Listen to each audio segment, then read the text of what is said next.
fierce yells and the clashing of bamboo swords, two swordsmen attack, their movements just a blur to the eye. This is the traditional Japanese martial art of Kendo.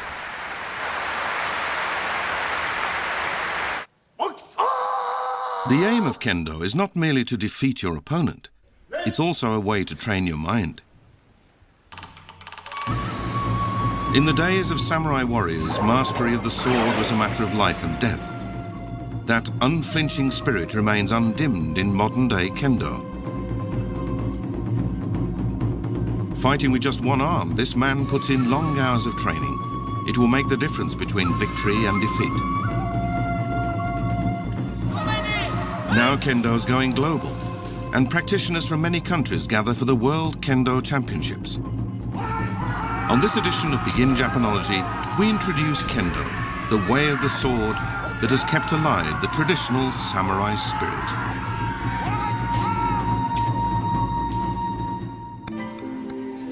Hello and welcome to Begin Japanology. I'm Peter Barakan.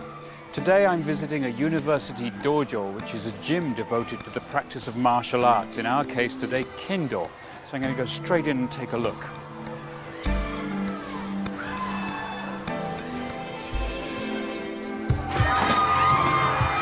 Wow, this is a bit overwhelming. The sound and the reverberation of the floor and everything, it's quite amazing. I'm going to have to shout to be heard, I think, in here. The Kendo Club at this university has about 130 members, male and female.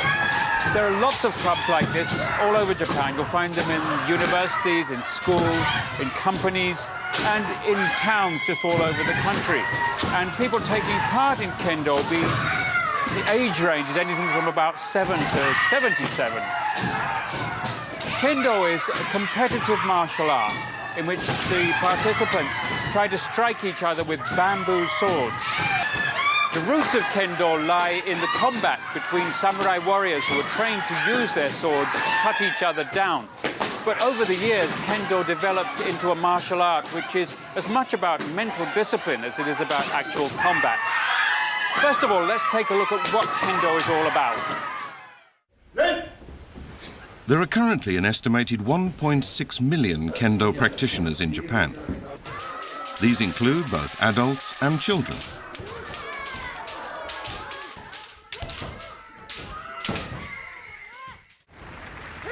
Kendo is a one-on-one martial art.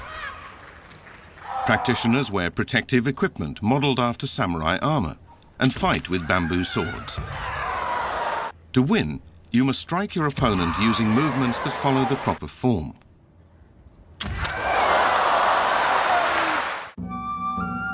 Special clothing and protective gear are worn.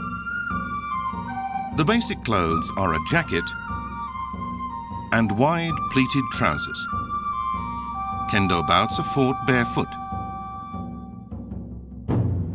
Over this outfit, protective equipment is worn. The helmet has a rigid metal grille to guard the face. The rest of it is made of thickly padded cloth.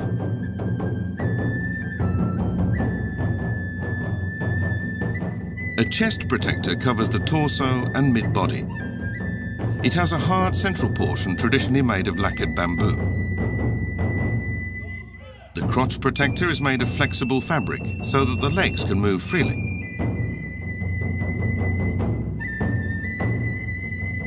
Protective mittens cover the hands and wrists. These are constructed of multiple layers of cloth and leather and are designed to allow the hands to move easily. The weapon used in Kendo is a bamboo sword called a shinai. Modelled after the swords used by samurai warriors, it's a hollow cylinder made of 4 shafts of split bamboo. A binding cord runs the length of the shinai, corresponding to the flat top of a sword blade. The opposite side is the striking edge. Here's a Kendo bout in action. This was the final of the 2008 All Japan Kendo Championships. Usually bouts last for 5 minutes, but in this tournament they are 10 minutes long. One competitor fights as red and the other is white. Landing a perfectly coordinated blow on the opponent is called ippon, and scores 1 point. The first to score 2 points wins the bout.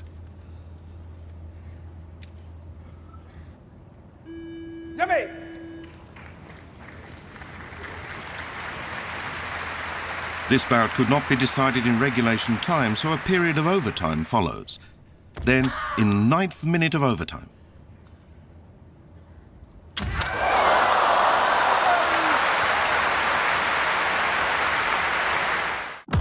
White strikes a brilliant ippon.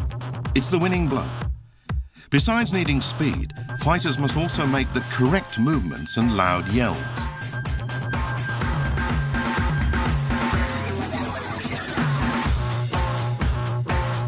Ippon points can be scored by hitting various strike zones.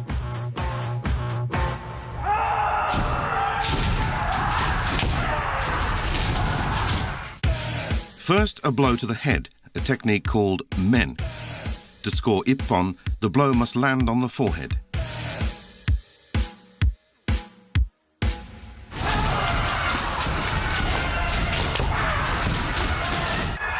The second strike zone, known as kote, is the forearm or wrist on either arm. Third is a blow to the trunk, called do. This requires the shinai to be swung down at an angle. Striking either the left or right side scores ippon, but hitting the center doesn't count. The fourth strike zone is the throat, or tsuki. This requires a thrust to the center of the throat. It's a small target and potentially dangerous, so this is an advanced technique. But just making contact with the sword on one of these areas is not enough to score ippon. There are 3 conditions that must be met for ippon to be awarded. These are known as ki-ken-tai, or spirit, swordsmanship, and stance. Ki means spirit or will. This refers to a blow struck with spirit, indicated by the fierce shout as the blow lands. Next is ken, meaning swordsmanship. To score ippon, the correct part of the shinai must strike the target, close to the tip and using the leading edge opposite the binding cord.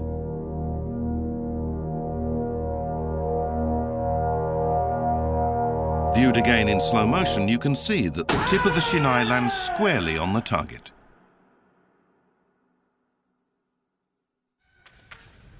Third is tai, or body, having the correct stance. At the moment the blow is landed, the leg should be open in a long stride with the arms extended. Having landed the blow, the attacker does not relax. Full concentration is essential at all times, so the fighter must assume the correct stance. Ki, ken, tai, spirit, swordsmanship, and stance. In Kendo, each of these 3 must be right for ippon to be awarded. It's not just physical strength that's valued in Kendo, but also mental strength. There's one kind of Kendo training that's called tachikiri, in which a combatant fights a series of opponents continuously for 3 hours. Because there's almost no time to rest, this is a highly grueling form of practice. It pushes people to their limits, but imbues them with deep mental strength. On this occasion, 3 men and a woman are undergoing this intensive training. Sometimes they fall down or develop leg cramps, but all 4 make it through the full 3-hour session.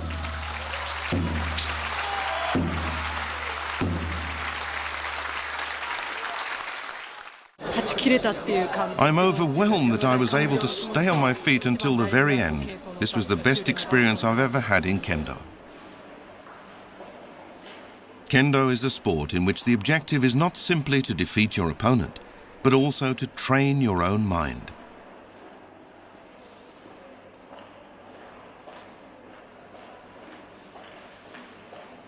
Well, you've seen the basic techniques now, but there are some more advanced techniques as well. And these students are going to show us one of those now. They're going to give us a demonstration of a technique called Men Kaishi Do. Men is the head, Kaishi is to counter, and Do is the body or trunk. So this is when one of the fighters is trying to hit the other one's head, and then they deflect that and counter to the body.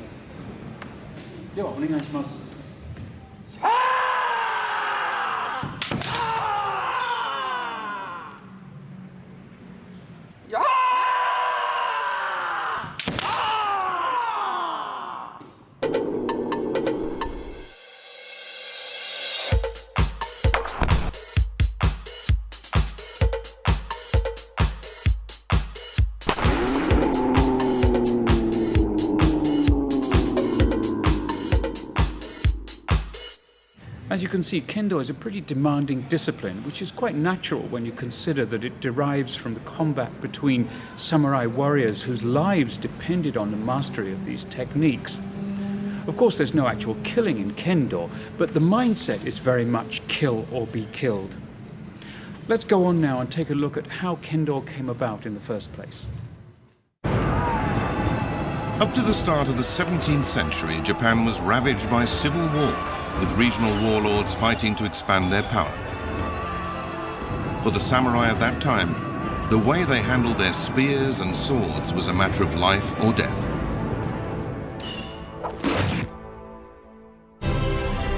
After the Tokugawa shoguns unified Japan and established peace, there were few opportunities for samurai to test their swordsmanship in real combat situations. During this period, master swordsmen appeared who elevated their practice to a higher level. For them, spirit was just as important as technique, and they established a code of ethics that samurai should live by.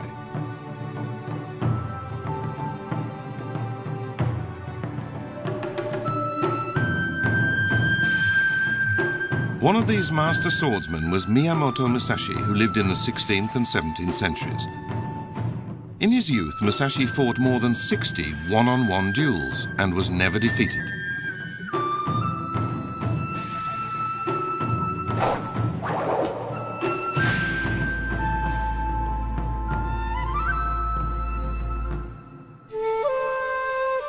Musashi is also famous for writing the Book of Five Rings, in which he laid out his philosophy not just for fighting but also for living. His words had a profound influence on later generations of swordsmen and the world of Kendo. In daily life, just as on the battlefield, you must never lose your spiritual equilibrium, Musashi wrote. You should cultivate a mentality that allows you to stay alert, whatever the situation, so your spirit remains undisturbed either by tenseness or being too relaxed.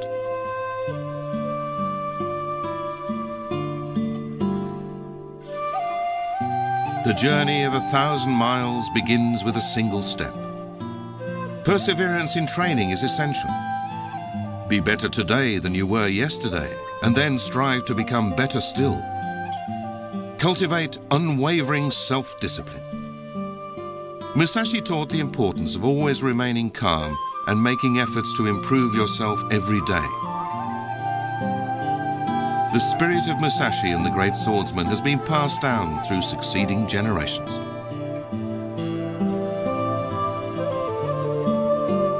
One man who kept this spirit alive was Moriji Mochida, who came to be known as the supreme swordsman of the 20th century. He continued training in his dojo until he died at the age of 89.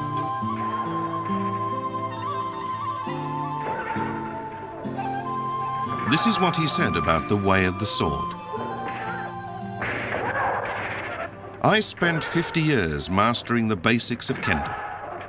Once I turned 50, my real training started. I began practicing Kendo with my spirit. When I turned 60, my legs started to get weaker, so I focused on making my spirit more active. After I turned 70, I began training my spirit to remain still. Once the spirit is calm, it becomes a mirror that reflects your opponent's spirit. For Mochida, Kendo was all about the spirit. To this day, the spiritual aspect of swordsmanship remains vibrant in Kendo. Here, practitioners are taking the test to achieve the rank of 8th Dan, the highest level in Kendo. Today, about 500 people in all of Japan hold this rank. You're only allowed to take the test if you've held the rank of 7th Dan for at least 10 years and are still in training. Many of those taking this test are over 70 years old.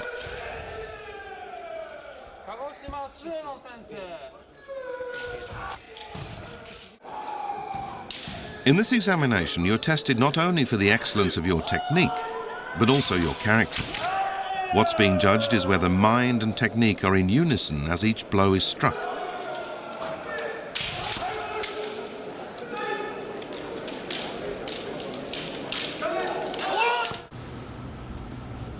Those who pass the practical exam then take a written test. On this occasion, they have to answer the following question. There is a teaching that says your sword is your mind. Write about this on the basis of your own ideas and actual Kendo practice.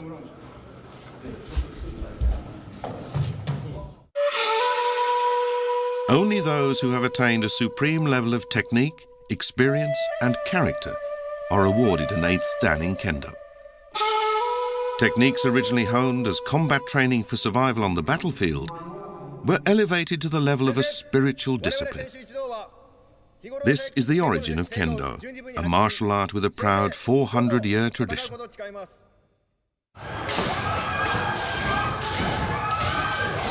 Musashi also wrote that when watching to see how an opponent's going to come at you, don't look at movements of specific parts of the body, like the feet, hands, shoulders or face. What he meant was that you're not to look at outward movement, but rather cultivate a way of looking with your spirit. According to Musashi, that's the way to become an expert swordsman. In all martial arts, the training of your own spirit is considered more important than defeating an opponent. Next, we're going to take a look at the story of a young Kendo practitioner who has a physical disability, but is second to none in the way that he's honed his spirit and become an elite swordsman. The Kendo Club at Osaka University of Health and Sports Sciences is one of the strongest in the country. It has produced a number of winners of the National Collegiate Championships. One of the members of the club has only one arm. His name is Toshimitsu Takamiya. Takamiya's dream is to fight in the national tournament. For the first time, he's been selected for the regional qualifying event.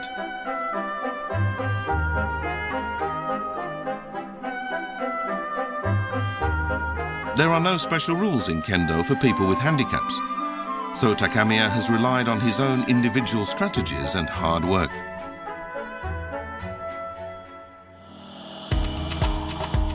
He adopts a stance that allows him to make swift downstrokes with his shinai. He has also perfected his own unique style of attacking. Just before he strikes, Takamiya shifts his grip on the shinai hilt. By moving his hand closer to the guard, he can swing faster and strike at his opponent's wrist. This is his signature technique. Even when he's at home, he practices in his room. He swings a wooden sword that weighs twice as much as his usual bamboo shinai. This helps to build up his arm muscles. Takamiya lost his arm in an accident when he was just 1 year old. In his first year of primary school, he was introduced to Kendo. By training twice as hard as everyone else, he rose to become prefectural champion in his 4th year of school. And in secondary school, he was one of the top 4 in the whole prefecture. I never, ever think to myself that I would be better at Kendo if I had 2 arms. In fact, I'm sure I wouldn't have been as good as I am. Because I only had 1 arm, I worked harder than everybody else. Thanks to that, I've made it this far. If I had 2 arms, I'd never have considered practicing so hard. Takamiya's Kendo instructor when he was young was Shosei Inada.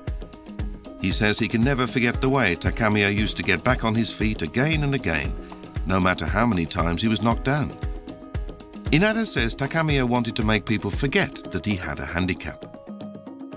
If the strings of his chest protector started to get loose, I'd say to him, "Shall I tie them for you?" And he would answer, "I'm okay, I'll do it myself." I don't think I ever helped him to do that, not once. That's the kind of attitude he had as a kid. He hated to lose, and he wanted to prove he could do anything. To prepare for the upcoming tournament, Takamiya has been practicing hard. There are many nights when he can't sleep well. He's so tense. So to improve his mental strength, he embarks on a special intensive training program with his coach.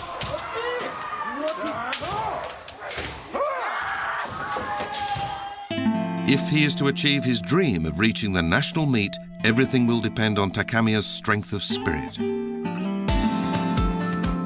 The opening day of the regional tournament arrives. There are 230 students taking part, and only 32 of them will qualify for the national championships. Takamiya must make it past the third round to be among them. His very first bout goes into overtime.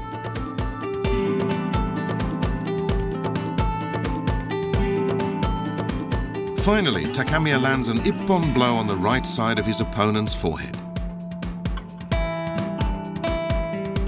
His second bout also goes into overtime. And this time, Takamiya wins it with his trademark attack to the wrist. Having fought overtime in 2 consecutive bouts, Takamiya's left arm is already very tired. The longer his bouts continue, the more of a disadvantage he's at.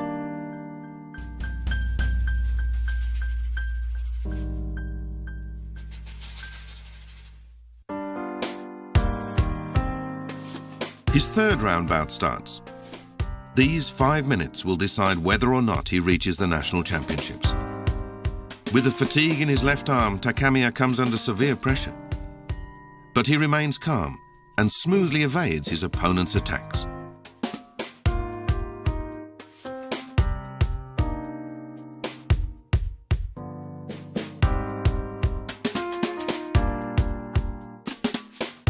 But he can't finish off the bout within the regulation 5 minutes. Yet again, he has to fight overtime. Takamiya's left arm is reaching its physical limit. He's forced back on the defensive and the bout drags on. But he remains confident that an opportunity will come.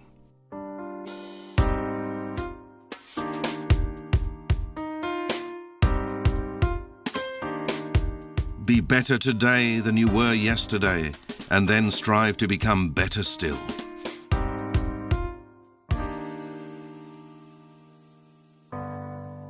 Never lose your spiritual equilibrium. Cultivate a mentality that allows you to stay alert in every situation.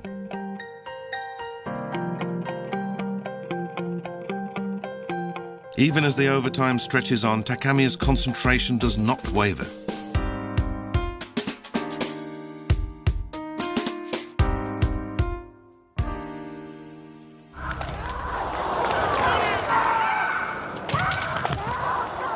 Spotting a momentary opening in his opponent's defences, Takamiya lands the ippon. The winning blow is his trademark strike to the wrist.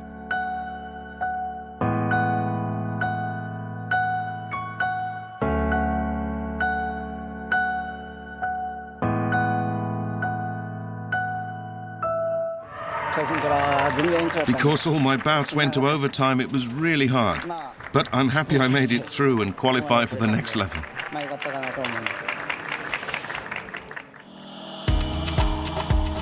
It was a victory won thanks to his relentless training and unwavering spirit.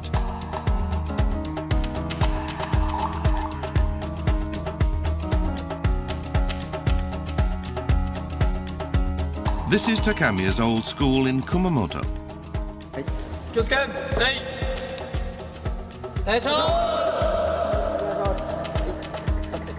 He has just started working as a teacher. Nothing is impossible if you have belief in yourself.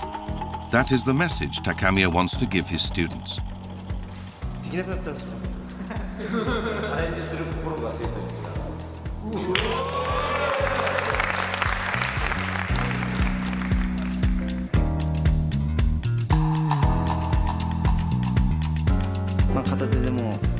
I think the reason that I've continued with Kendo up to now is that it's allowed me to do more than just compete with others on even terms, despite having only one arm. I believe that as long as you keep trying, anything's possible. And that's what I want to teach them. Takamiya's aim now is to inspire a new generation to share the spirit of Kendo.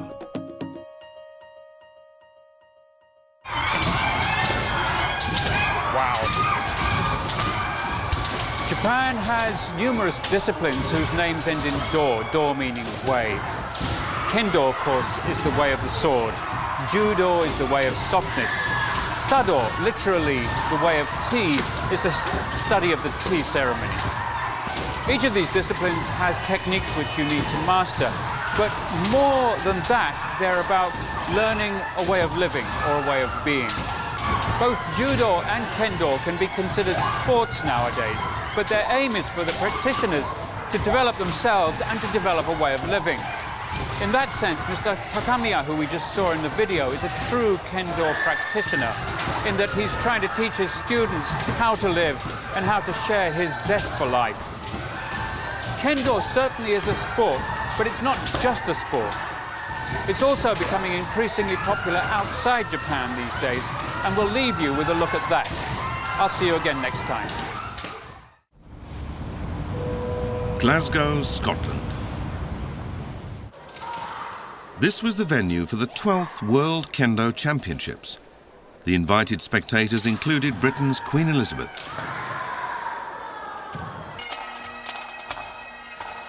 The first World Kendo Championships took place in 1970, and since then they've been held every 3 years.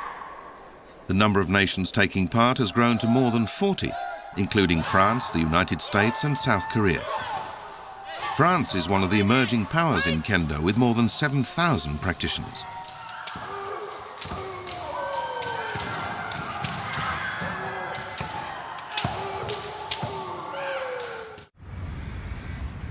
Recently, a Kendo workshop was held in Bangkok, the capital of Thailand. Some 300 people attended from various parts of Asia, including many children.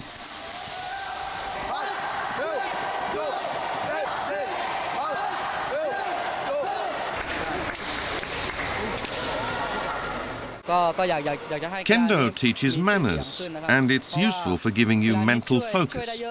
I hope it spreads further around Asia.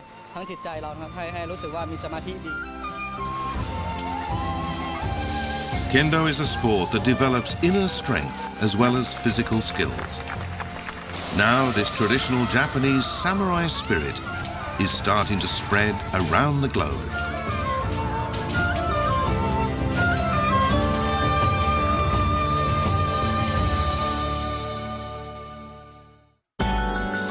Next time our theme is the fragrances of Japan. We'll look at the traditional appreciation of incense from the courts of ancient Japan up to the present day.